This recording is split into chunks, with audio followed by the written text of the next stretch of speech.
listening to the Lingerie Success Podcast, the first podcast of its kind committed to bringing you the best marketing strategies, advice, interviews, and tools for your lingerie store's success. So let's get started. Hi, everyone. This is Katie, and thank you so much for joining us here today for the Lingerie Success Podcast, where we provide practical, actionable advice to help your lingerie store thrive. Today, I'm here with Kris and Angel, the producer, and we are recording today out of a back closet in our office because our conference room is being used. So it's a little bit of a different experience for us today, but we are so happy to be here and to provide you some actionable advice for your lingerie store and for your business. Kris, how are you doing today? Very good, very good. Had one cup of coffee this morning, which I usually don't drink coffee, so I'm pretty wired, so watch out. Oh my gosh. Well, we thought we would start this show off and just start running, and we're going to talk today about a marketing plan and setting up your store for success with a marketing plan. So we're going to cover the basics today. We're going to cover why your business needs a marketing plan and how to set that foundation for success and really set your store up for the rest of the year and beyond. And so let's talk a little bit today about, why does your business need a marketing plan? And Kris, what are your thoughts on this? Well, I was reading an article 2 days ago that an answer to businesses needing a marketing plan was it depends. I found that very interesting. What it meant was it doesn't depend if you need one or not need one. A lot of people think a marketing plan is a legal document or something that you have to write a thesis on. It's really not. It's a marketing plan is a roadmap. So you know where you are. You want to get from point A to point B. And the road that you're taking from point A to point B is exactly your marketing plan. In any good road trip, you have detours. There's traffic, there's a cow on the road, whatever it is. You have to have a plan to know that, hey, I need to take a detour here. Whatever gets you from point A to point B is what a marketing plan really is. Benjamin Franklin famously said, failing to plan is planning to fail. But, Mike Tyson, if you guys follow boxing, former heavyweight champ, said everybody has a plan until they get punched in the mouth. And that's what you need a marketing plan for, is when those time comes when you do get punched in the mouth. Lingerie stores everywhere, we see them. Some are struggling, some are thriving. Some because of lack of marketing, some because it's just the nature of the business, lack of customers and whatnot. But being able to plan out your activities, plan out what you're going to do in those bad times is why you need a marketing plan. I love that advice. I love that you said that it's like a good road trip. I think that that's so important. It's such a good analogy for a business plan. I know that business plans can sometimes seem so intimidating at first with all of their steps and everything that you'd have to put into the marketing plan. But I love that analogy that it's like a road trip. I was actually listening to a podcast this morning. I was listening to EO Fire, which is one of my favorite podcasts. And they had someone on the podcast that was talking about setting goals. And they said that, only 1% of people set goals. And those are the people that follow through and make things happen. And they said that's why those people are so successful, because they have goals. So whether you believe that you need a plan or you don't need a plan, it's always a good idea to have some sort of plan or an idea of where you're going on your road trip. Absolutely. And with a marketing plan as well, we want to talk a little bit about setting a foundation. So what is a good foundation for a marketing strategy, Kris? Well, I'm a strong believer in why. If you haven't read the book, Simon Sinek, Start With Why, I strongly suggest you pick that book up. It's a great book. It's a really good eye-opener. Like I said earlier, Mike Tyson said, everyone has a plan until you get punched in the face. Realistically, it's when you get those tough times, that's why the why is important. Why are you in this business? Why did you start a business? Is it because you want to help women? Whatever that why is has to be strong enough. I read a lot of business books before that said, if the why doesn't make you cry, it's not a strong enough why. Realistically, that's what you need in this business. It sounds corny, but that's the reality. If you don't know why you're in business, it's not I want to make money. Yeah, that's all great. I mean, we're all working, we're all doing business to make money. But at the end of the day, if it's all about the money, then once you lose the money, what are you left with? Do you go back and do you have enough to restart another business if your business fails? If your why is strong enough, then you're just going to stand back up and get back on the road and continue your road trip. So that's really what I feel the foundation of any marketing plan or any business has to have. I love that so much, Kris. And I know also that sometimes with your why, it might not start out as helping women. It might not start out as, being your go-to resource in your neighborhood for your lingerie store for women, but sometimes it does migrate to that. And also you can have more than one why. You can have, a why to provide for your family. Your why can be to work for yourself. Your why can be to be an authority and a leader in your community and online in the industry. So you can have so many different whys. Don't limit yourself to one, but do make sure that you identify at least one why for your business, because it will govern everything else that you do. And it'll be the basis and foundation for your marketing strategy, those whys that you identify.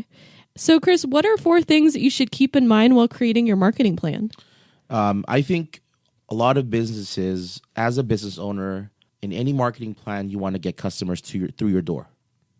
You want to figure out how you can get them to increase the frequency of buying. You need to make sure that as you get people buying from you more often, you have to get them to spend more. And the last thing that you need to do is you need to figure out how to get reviews, like we talked about in last week's podcast. You need to figure out how to get reviews and also referrals.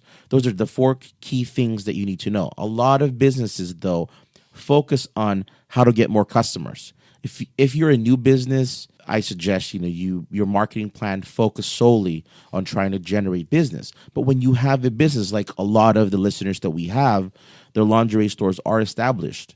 You really need to figure out how you're going to increase the order frequency of your customers. And you need to really make sure that you can increase the spend. If they're normally buying a bra, 2 bras, figure out how you can add another bra or maybe throw a panty in there.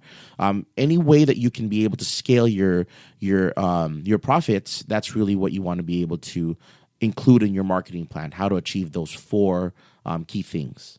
Very, very good points. I agree with all of those, especially for increasing your order frequency and also increasing initial purchase spend and return trips. So those are all very, very important. Sometimes easier said than done, most definitely, but they are all very, very possible if you have a solid marketing plan. So Kris, let's talk a little bit about target market and audience. I know that in next week's podcast, we're going to talk a little bit about getting to know your customer. Maybe you can tell us a little bit about, what a target market is, and also how to identify your audience. Yeah, I mean, we talked about knowing your why you're in this business. The marketing plan is the what. How are you going to attract these customers, get them to spend more, and all of this stuff. But what we often forget is who really are our customers. Sometimes we say, anybody that walks in through our door is our customer. Yes, that's true. But you should have an ideal customer. Like you mentioned, we're going to get in depth about this next week and talking about, finding your avatar, who are your ideal customers and all that. But it's key that you do know your actual customers. What are their spending habits? What sizes are they? How much do they normally buy? How often do they normally buy? In your area, this can depend on where you are. If you're in a more seasonal touristy area, or you're in a more, high foot traffic store, then all of these factors come into play when figuring out who your ideal customer is. And when you know your ideal target customers, you'll be able to target your marketing and build your marketing plan to attract specifically that. A good example is, for example, Nike. Everybody wears Nikes. I mean, I would say anybody can wear a Nike, but they market to a specific customer. People that are active, people that want to do it. So, does that mean that somebody at home, a child, can't wear Nike? No, it's not. Realistically, Nike markets to people that can pay for a Nike. But my kids wear Nikes. Does that mean that they're not part of their customer? They are, but they're attracting a specific group of people, and then from there, the target market trickles out, and you're able to attract other people. So it's really important that you should hone in and know your consumer buying habits, your target audience's buying habits, what they like, what colors, what sizes, like I mentioned, and all of that information. Those are critically important to you implementing and developing your marketing plan with. So Lingerie Success listeners, this is your time to identify your USP, your unique selling proposition. What is your unique selling proposition for your store, for your business? Why should people come to you? What are you the expert on? Are you the expert on maternity bras? Do you sell plus size lingerie that's no one else in your area sells? What do you carry that sets you apart from everyone else in your neighborhood and makes you the go-to for that specific product? And it doesn't even have to be a product too. It can also be customer service. But know that if it's just customer service, there are so many other businesses out there, both locally, online, everywhere, that offer excellent customer service too. So having exceptional customer service sometimes isn't the only differential between you and another business. That's true, Katie. I wanted just to say a story about Amazon. I mean, last week we touched upon Amazon. Amazon is a sore subject for a lot of our listeners, and understandably so. I had an experience in Christmas where my son wanted a game. It was a game that was sold out pretty much everywhere, and I ordered it online. And for some reason, the people that were delivering it, I'm not going to say the carrier, but lost it. It said it was delivered, but it wasn't. So what Amazon did was I informed them of the mistake. They sent me 2 of the disc. They said that in case one of the other discs gets lost, you have the other one. Just keep both of them. How can you really compete with that customer service? So, you were tackling customer service. Customer service can be used as a selling point for a lot of different businesses. But in today's time, with the choices that we have, customer service is paramount to anything that you're doing. People already expect an excellent customer service from anybody. So using customer service as your only differentiator or unique selling proposition is not the best way. You should think about, like you mentioned, are you the only thing in town that has the bra sizes that cater to specific women? We talk to a lot of business owners that have stores like Lane Bryant, Soma. Send customers their way, because that's one thing that's unique about a specific bra store. They have sizes that are on the fringes sometimes that a lot of mainstream big box stores don't carry. So it's important for you to know what your real unique selling proposition is to be able to, make sense of any marketing plan.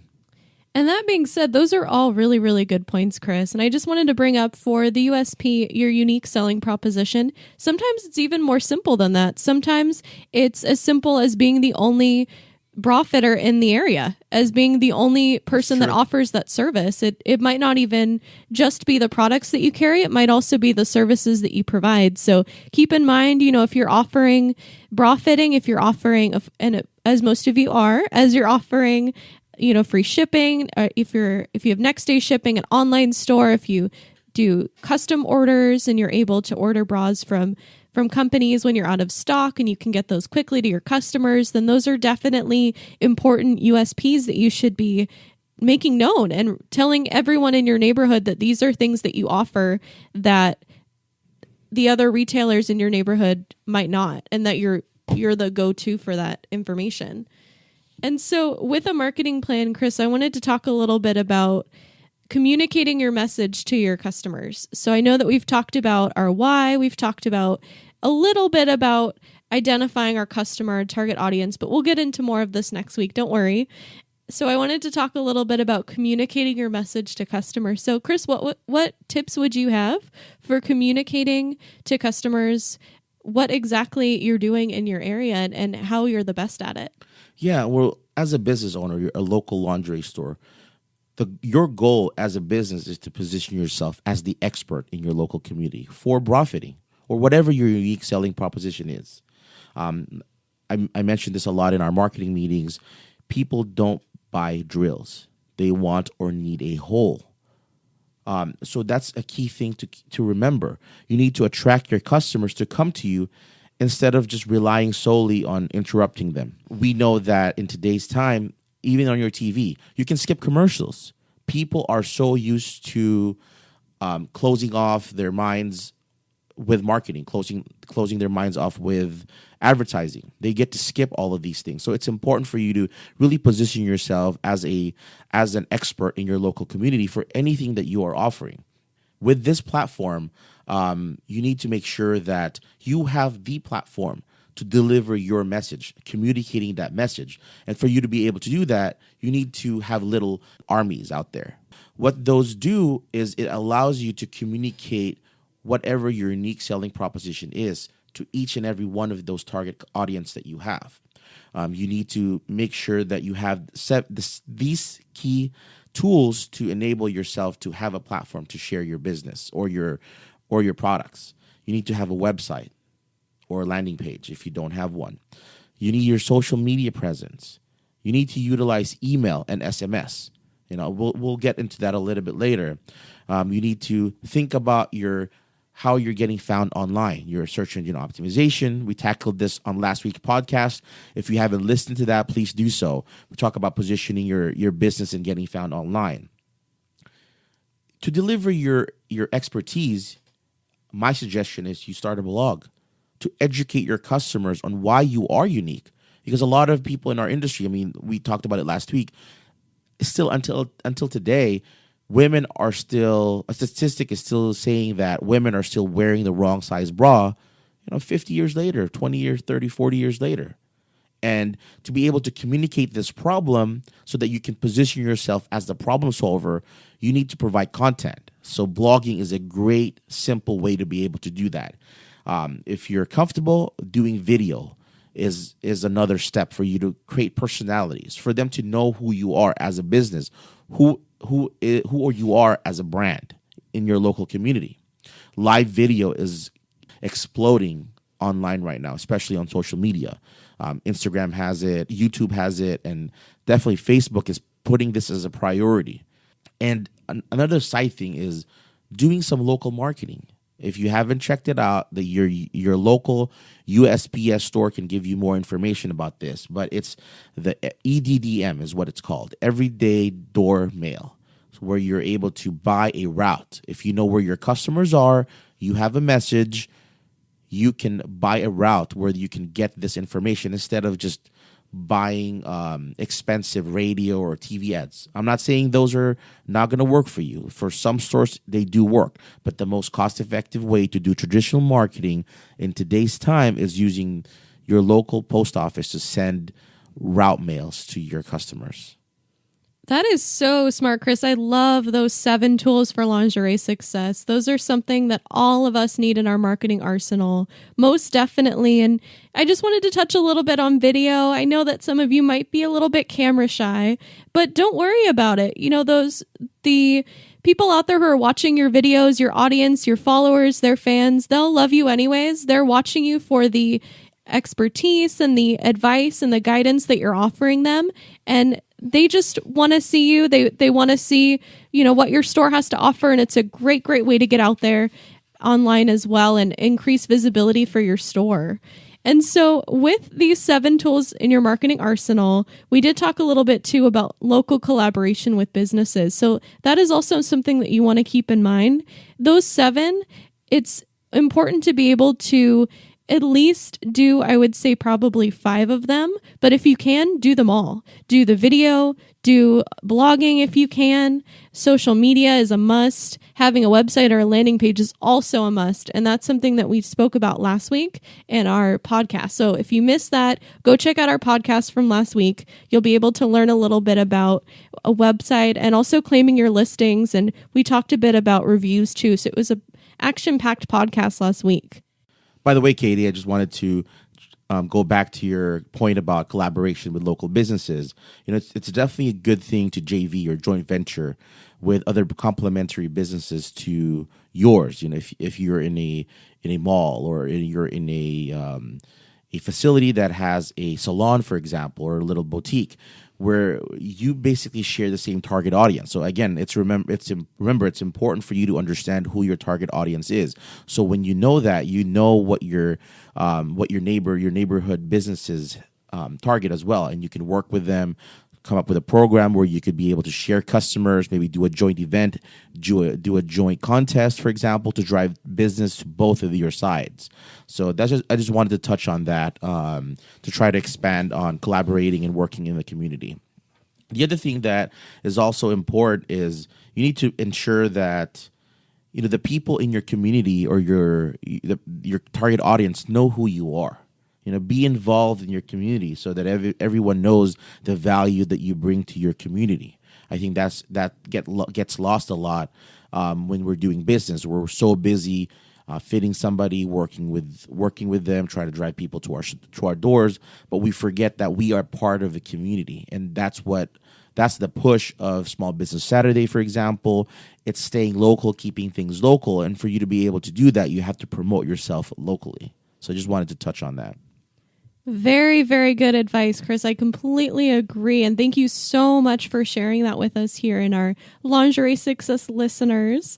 And I wanted to talk too a little bit about contact databases. So, Kris, what is a contact database and how often should I update it?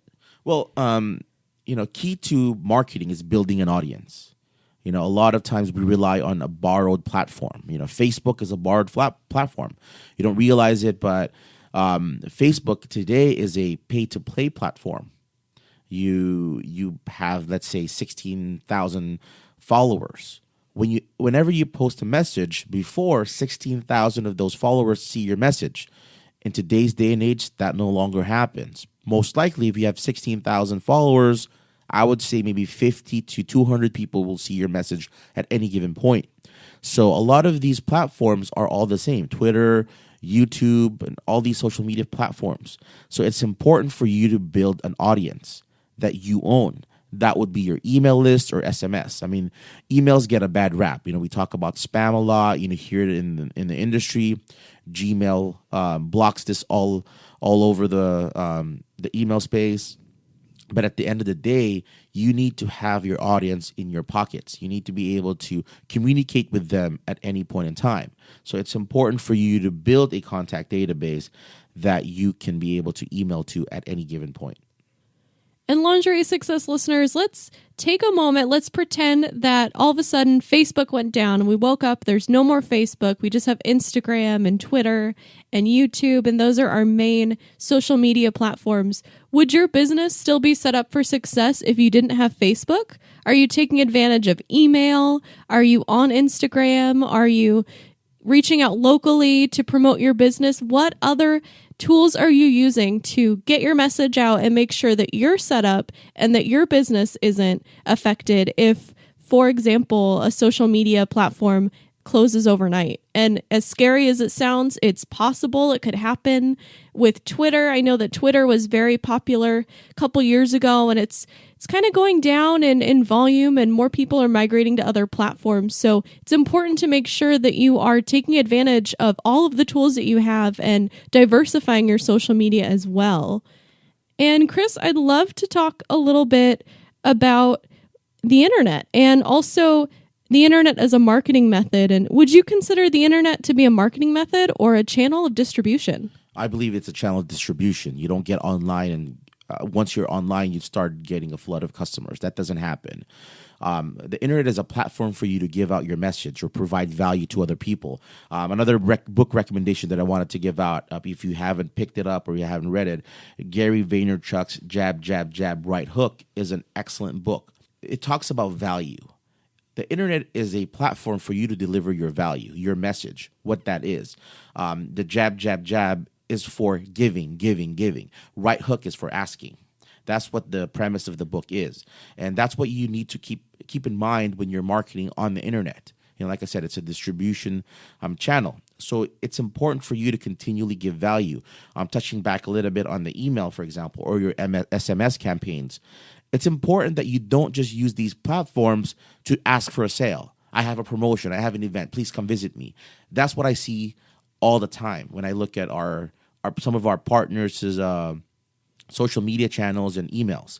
They're only emailing people when they're asking for a sale, but that's the wrong way to use it. That's why people mark you as spam. It's important for you to educate your customer, deliver value, tell them what you're all about, tell them what's happening, any good tips that you can provide them, maybe how to care for their lingerie, how to keep it, how to wash it, how to take care of it, when is the best time for you to get a new fitting bra. Any of these comments, any of these tips is what you need to deliver using the internet as a distribution channel. But it's important that you continually drive value first and then ask for a sale. I love that, Kris. I know that a lot of us out there, we are experts. We are experts in our area, experts in the lingerie industry. We have the information. We already know, what our customers are asking us and what questions they have. And what better thing to do than go to your website, go to Facebook, your company blog, and talk about it and really, really make that known online so that people can find you and shop with you. And that just adds to your distribution. It just adds to another way to get your message out there and your brand out there.